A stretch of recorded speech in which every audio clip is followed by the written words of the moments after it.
Di Perak ni sudah semestinya sekiranya kita tidak bertembung seperti Johor, ianya baik bukan sahaja untuk kami tetapi untuk Barisan Nasional itu sendiri.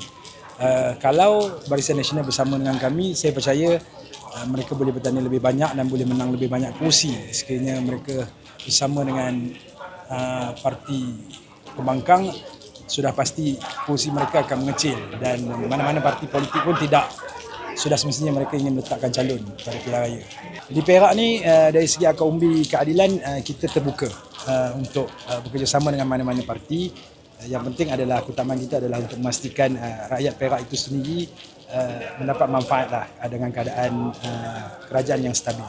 Dari segi gerak kerja peringkat parti, saya rasa kita buat persiapan lebih baik daripada sebelum inilah. Dan dari segi penerimaan rakyat tu bercampur-campur.